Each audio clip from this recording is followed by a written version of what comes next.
Hi friends, Assalamualaikum. Bismi Kitchen എല്ലാവർക്കും സ്വാഗതം. ഇന്ന് നമ്മൾ നേന്ത്രപ്പഴവും ഗോതമ്പ് പൊടിയും കൊണ്ടുള്ള നല്ല ടേസ്റ്റി ആയിട്ടുള്ള ഏത് സമയത്തും കഴിക്കാൻ പറ്റിയ നല്ലൊരു അടിപൊളി സ്നാക്കാണ് തയ്യാറാക്കുന്നത്. അപ്പോൾ നമുക്കിത് എങ്ങനെയാണ് തയ്യാറാക്കുന്നത് കണ്ടു നോക്കാം. അപ്പോൾ ഞാൻ അതിനായിട്ട് ഒരു 3 അച്ച് ശർക്കര എടുത്തിട്ടുണ്ട്. കണ്ടോ, 3 ഉണ്ട ശർക്കര ഞാനൊന്ന് മെൽറ്റ് ചെയ്തെടുക്കാനായിട്ട് 1 കപ്പ് വെള്ളമാണ് ഉപയോഗിക്കുന്നത്. 250 ml കപ്പിൽ 1 കപ്പ് വെള്ളം ഒഴിച്ചിട്ട് നമുക്കിത് നന്നായിട്ടൊന്ന് മെൽറ്റ് ചെയ്തെടുക്കാം.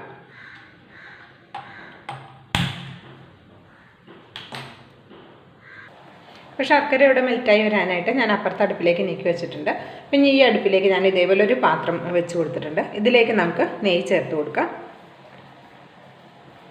1.5 ടേബിൾ സ്പൂൺ നെയ്യ് ചേർത്ത് കൊടുക്കാം.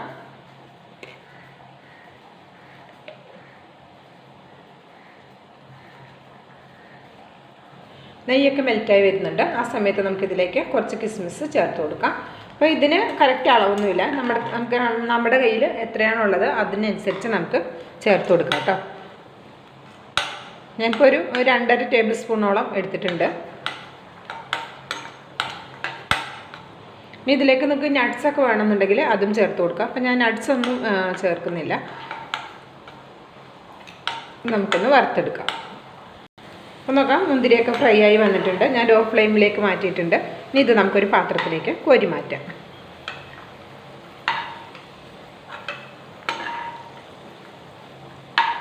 മുന്തിരി ഫ്രൈ ചെയ്തെടുക്കുമ്പോൾ കറുത്ത് പോകാതെ നോക്കണം കേട്ടോ.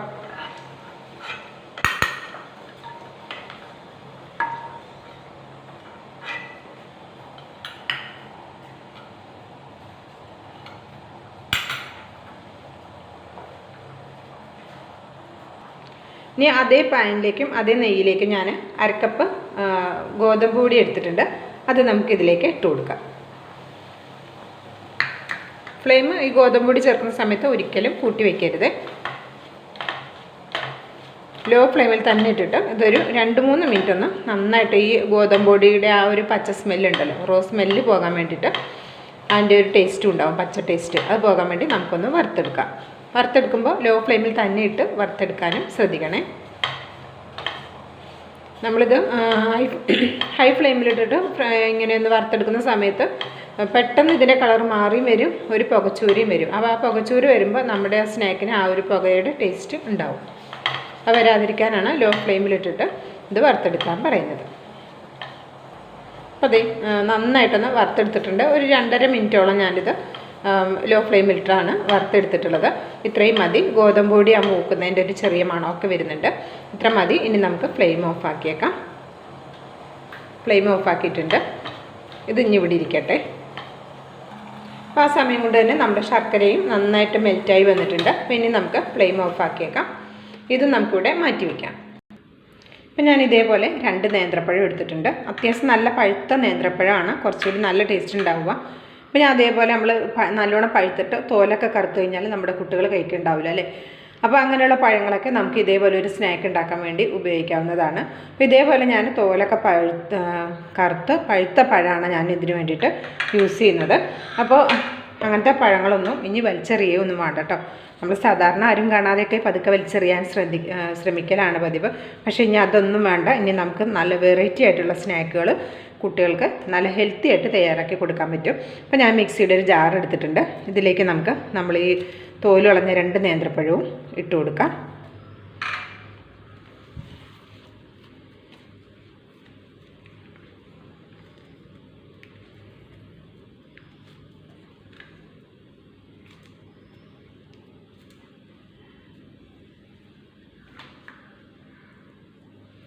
ഇനി ഇതിലേക്ക് നമ്മൾ വെള്ളമൊന്നും ചേർക്കേണ്ട ആവശ്യമില്ല. ഇങ്ങനെ തന്നെ നമുക്ക് നന്നായിട്ടൊന്ന് അരച്ചെടുക്കാം. അപ്പോൾ നോക്കാം, നന്നായിട്ടൊന്ന് അരച്ചെടുത്തിട്ടുണ്ട്. ഇപ്പോൾ അരച്ചെടുക്കുന്ന സമയത്ത് ചെറിയൊരു തരിയോ ചെറിയൊരു കഷ്ണമോ ഒക്കെ പെട്ടുപോയിട്ടുണ്ടെങ്കിൽ ഒരു കുഴപ്പമില്ല കേട്ടോ. അത് നമുക്ക് സ്നാക്ക് കടിക്കുന്ന സമയത്തും നല്ല ടേസ്റ്റ് കിട്ടും, കുഴപ്പമൊന്നുമില്ല. അപ്പോൾ ഇത് ഞാൻ നന്നായിട്ട് എന്തായാലും അരച്ചെടുത്തിട്ടുണ്ട്. നമ്മൾ നേരത്തെ വറുത്തെടുത്തിട്ടുള്ള ഗോതമ്പ് പൊടി അതേ പാത്രത്തിൽ തന്നെ ഞാൻ വെച്ചിട്ടുള്ളത്. അപ്പോൾ ഞാൻ ഫ്ലെയിം ഓണാക്കി ലോ ഫ്ലെയിമിൽ വെച്ചിട്ടുണ്ട്. ഇനിയിപ്പോൾ നമ്മളിവിടെ അരച്ചെടുത്തിട്ടുള്ള നേന്ത്രപ്പഴം ഇതിലേക്ക് ഒഴിച്ചു കൊടുക്കാം.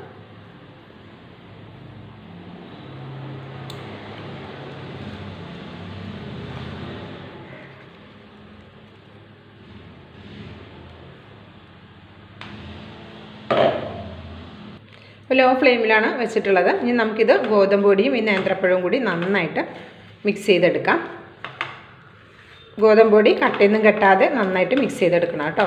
ഫ്ലെയിം കൂട്ടി വെക്കണ്ട, ലോ ഫ്ലെയിമിൽ വെച്ചാൽ മതി.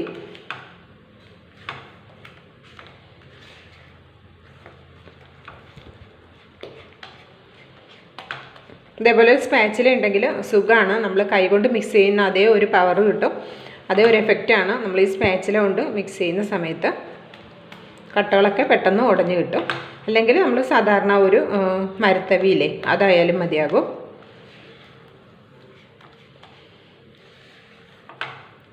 നമ്മൾ ലോ ഫ്ലെയിമിൽ വെച്ചിട്ട് ഇത് നന്നായിട്ടൊന്ന് കുറുക്കിയെടുക്കണം.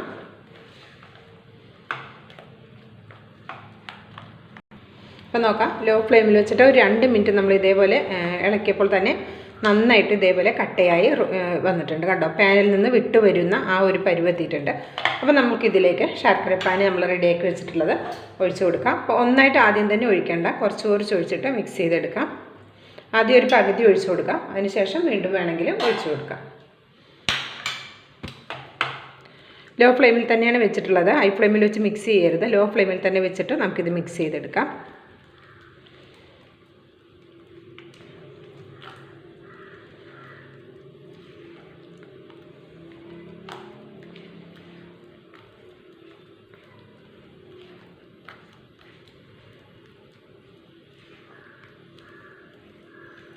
കട്ടകളൊന്നും ഇല്ലാതെ നമുക്ക് നന്നായിട്ട് ഇതൊന്ന് മിക്സ് ചെയ്തെടുക്കണം. ആദ്യം തന്നെ കുറേ ശർക്കരപ്പാനി ഒഴിച്ചു കഴിഞ്ഞാൽ നമുക്ക് ഇത് മിക്സ് ചെയ്തെടുക്കാൻ ബുദ്ധിമുട്ടായിരിക്കും. ചെറിയ ഒരു കട്ടകളൊക്കെ ഉണ്ടാവും നമ്മൾ ഈ നേന്ത്രപ്പഴം ഗോതമ്പ് പൊടിയും കൂടി നമ്മളിത് റെഡിയാക്കി എടുക്കുന്ന സമയത്ത്. അപ്പോൾ ശർക്കരപ്പാനി ചൂടല്ലേ, അതൊഴിക്കുമ്പോൾ ചെറുതായിട്ടൊരു കട്ട ഉണ്ടാവും. അപ്പോൾ അത് ഉടയാനായിട്ട് കുറച്ച് ശർക്കരപ്പാനി ഒഴിക്കുക, എന്നിട്ട് നന്നായിട്ട് മിക്സ് ചെയ്ത് റെഡിയാക്കി എടുക്കുക. എന്നിട്ട് ബാക്കിയുള്ള ശർക്കരപ്പാനി മധുരത്തിനനുസരിച്ചിട്ട് ഒഴിച്ചു കൊടുക്കുക കേട്ടോ. ഇനി നമുക്കിതിലേക്ക് കുറച്ചുകൂടെ ശർക്കരപ്പാനി ചേർത്ത് കൊടുക്കാം. ഇനിയിപ്പോൾ അതാ ഒരു 1/4 ഭാഗം ബാക്കിയുണ്ട്, അത് നമുക്കിനി വേണമെങ്കിൽ ചേർത്ത് കൊടുത്താൽ മതി. ഇപ്പോൾ തന്നെ മധുരം കറക്റ്റ് പാകമാണെന്നാണ് തോന്നുന്നത്. അപ്പോൾ നമുക്ക് കൂടുതൽ മധുരം വേണമെന്നുണ്ടെങ്കിൽ അപ്പോൾ അതുകൂടെ ചേർത്ത് കൊടുക്കാം കേട്ടോ. ഇനി ഇത് നന്നായിട്ട് മിക്സ് ചെയ്തെടുക്കണം. അപ്പോൾ ഇതിന് മുമ്പായിട്ട് ഇതിന് നമുക്ക് ഫ്ലേവറിന് വേണ്ടിയിട്ട് ഏലക്കാപ്പൊടി ചേർത്ത് കൊടുക്കാം. അപ്പോൾ നിങ്ങൾ എടുക്കുന്ന ശർക്കരയ്ക്ക് ഉപ്പുള്ളതാണെങ്കിൽ ഉപ്പ് ചേർത്ത് കൊടുക്കണ്ട. ഞാനെടുത്ത ശർക്കര ഉപ്പുള്ളതാണ്, അതുകൊണ്ട് ഉപ്പ് ചേർത്ത് കൊടുക്കുന്നില്ല. അല്ലെങ്കിൽ ടേസ്റ്റ് ബാലൻസിനായിട്ട് ഒരു നുള്ളു ഉപ്പ് ചേർത്ത് കൊടുക്കണം കേട്ടോ. ഇതിലേക്ക് ഞാൻ 1 ടീസ്പൂൺ ഏലക്കായപ്പൊടി ചേർത്ത് കൊടുക്കുന്നുണ്ട്. ഇത് പഞ്ചസാര ഏലക്കയും കൂടി പൊടിച്ചെടുത്തിട്ടുള്ളതാണ്. ഇനി ഇതിലേക്ക് ഞാൻ വെളുത്ത എള്ള് ചേർത്ത് കൊടുക്കുന്നുണ്ട്. നിങ്ങളുടെ അടുത്ത് നട്ട്സൊക്കെ ഉണ്ടെങ്കിൽ ചേർത്ത് കൊടുക്കുക. ഞാനൊരു 2 ടീസ്പൂണോളം വെളുത്ത എള്ളാണ് ചേർത്ത് കൊടുക്കുന്നത്.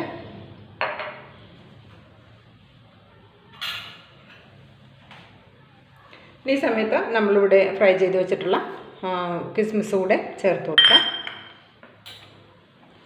ഇതെല്ലാം കൂടി നന്നായിട്ടൊന്ന് മിക്സ് ചെയ്തെടുക്കാം.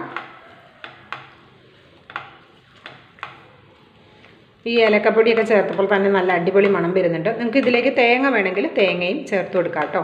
അപ്പോഴും വേറൊരു പ്രത്യേക ടേസ്റ്റ് ഉണ്ടാവും. ഇനി ഇത് ലോ ഫ്ലെയിമിൽ തന്നെ വെച്ചിട്ട് നന്നായിട്ടിത് മിക്സ് ചെയ്ത് ആ നേന്ത്രപ്പഴമൊക്കെ ഒന്ന് വേവിച്ചെടുക്കണം. ലോ ഫ്ലെയിമിൽ തന്നെ വെച്ച് ഇടയ്ക്കിടയ്ക്കൊന്ന് ഇളക്കി കൊടുത്താൽ മതിയാകും കേട്ടോ. ഇപ്പോൾ നോക്കാം, ഇതിൽ കട്ടകളൊന്നുമില്ല. ഇത് നന്നായിട്ടിതൊന്ന് നേന്ത്രപ്പഴമൊക്കെ ഒന്ന് വേവിച്ച് നമുക്ക് റെഡിയാക്കി എടുക്കാം.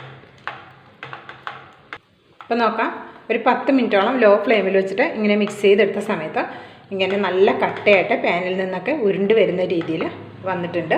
അപ്പം ഇനി ഇതിലേക്ക് ഞാൻ ചേർത്ത് കൊടുക്കുന്നത് ഒരു ചെറിയ സ്പൂൺ നെയ്യ് കൂടെ ഇതിലേക്ക് നമുക്ക് ചേർത്ത് കൊടുക്കാം. നെയ്യുടെ ഫ്ലേവർ വരുമ്പോൾ നല്ല ടേസ്റ്റാണ് കേട്ടോ.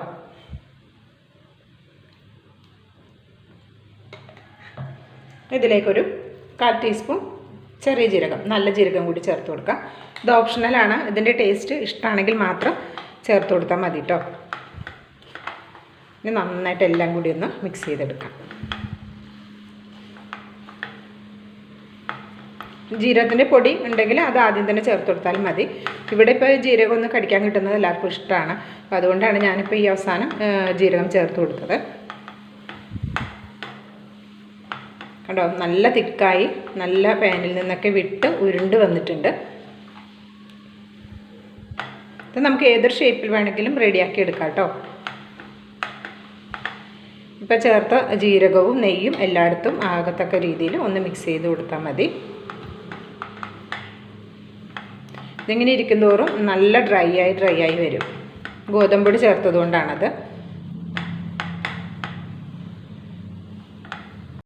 ഇതിവിടെ ആയിട്ടുണ്ട്. ഇനി നമുക്ക് ഫ്ലെയിം ഓഫ് ആക്കിയേക്കാം. ഇതിപ്പോൾ ഇത് നല്ല ചൂടാണ്. കൈകൊണ്ട് എടുത്ത് ഇങ്ങനെ നോക്കുമ്പോൾ ഇതിൻ്റെ പരുവം ഇത് കണ്ടോ, കയ്യിലൊന്നും ഒട്ടിപ്പിടിക്കാതെ ഇങ്ങനെ ഉരുളുന്ന ഒരു പരുവം കണ്ടോ. ഇങ്ങനെ നമുക്ക് ഉരുട്ടിയെടുക്കാൻ പറ്റുന്ന ഒരു പരുവത്തിലാണ് ഇതിൻ്റെ ആ ഒരു പരുവം വരുന്നത് കണ്ടോ. അപ്പോൾ കയ്യിൽ ഒട്ടിപ്പിടിക്കുന്നൊന്നുമില്ലല്ലോ. ഇനി നമുക്കൊരു ഇഷ്ടമുള്ള ഒരു ഷേപ്പിൽ നമുക്ക് റെഡിയാക്കി എടുക്കാം. അപ്പോൾ ഞാൻ ഇതേപോലെ ഒരു ഗ്ലാസ് ട്രേയിലേക്കാണ് ഇത് സെറ്റ് ചെയ്യാൻ വേണ്ടിയിട്ട് മാറ്റി വയ്ക്കുന്നത്. അപ്പോൾ ഒരല്പം നെയ്യ് എടുത്ത് ഇതിൻ്റെ എല്ലാ ഭാഗത്തും ആക്കി കൊടുത്തിട്ടുണ്ട്. ഇനി നമുക്ക് ഇതിലേക്ക് ഇട്ടിട്ട് സെറ്റ് ചെയ്തെടുക്കാം.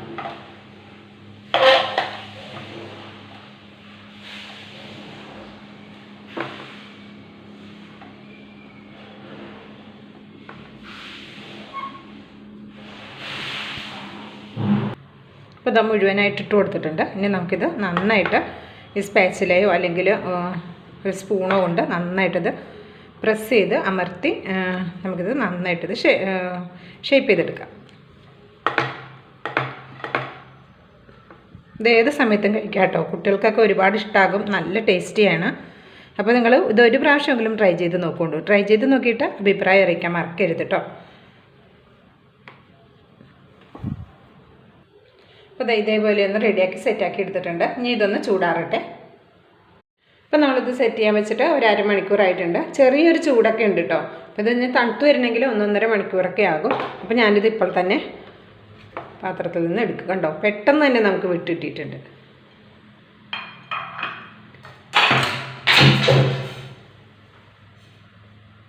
അപ്പോൾ നമുക്കിതൊന്ന് കട്ട് ചെയ്ത് നോക്കാം.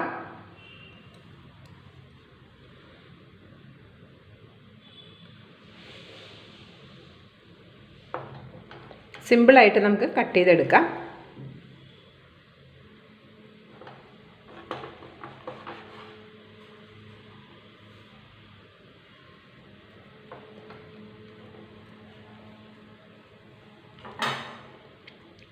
അങ്ങനെ നല്ല ടേസ്റ്റി ആയിട്ടുള്ള നമ്മുടെ നേന്ത്രപ്പഴവും ഗോതമ്പ് പൊടിയൊക്കെ കൊണ്ടുള്ള നല്ല ടേസ്റ്റിയായ 4 മണി പലഹാരം ഇവിടെ റെഡി ആയിട്ടുണ്ട്. അപ്പോൾ ഇഷ്ടമാകുകയാണെങ്കിൽ ഇതൊന്ന് ട്രൈ ചെയ്ത് നോക്കൂ കേട്ടോ. എന്തായാലും നമ്മുടെ വീട്ടിൽ നേന്ത്രപ്പഴവും ഗോതമ്പ് പൊടിയൊക്കെ ഉണ്ടാവും. അപ്പോൾ എല്ലാവരും ഒന്ന് ട്രൈ ചെയ്ത് നോക്കിയിട്ട് അഭിപ്രായം പറയാൻ മറക്കരുത് കേട്ടോ. അപ്പോൾ ഒന്ന് ലൈക്ക് ചെയ്യാനും മറക്കരുത്. ബിസ്മി കിച്ചൻ എന്ന യൂട്യൂബ് ചാനൽ സബ്സ്ക്രൈബ് ചെയ്യാതെ കാണുന്ന കൂട്ടുകാർ ഒന്ന് സബ്സ്ക്രൈബ് ചെയ്ത് അടുത്ത് വരുന്ന ബെല്ലൈക്കൺ ഒന്ന് എനേബിൾ ചെയ്ത് വെക്കാൻ മറക്കരുത്. ഇൻഷാ അല്ലാഹ് അടുത്ത നല്ലൊരു അടിപൊളി വീഡിയോയുമായി വരുന്നത് വരെ എല്ലാവർക്കും നന്ദി, നമസ്കാരം.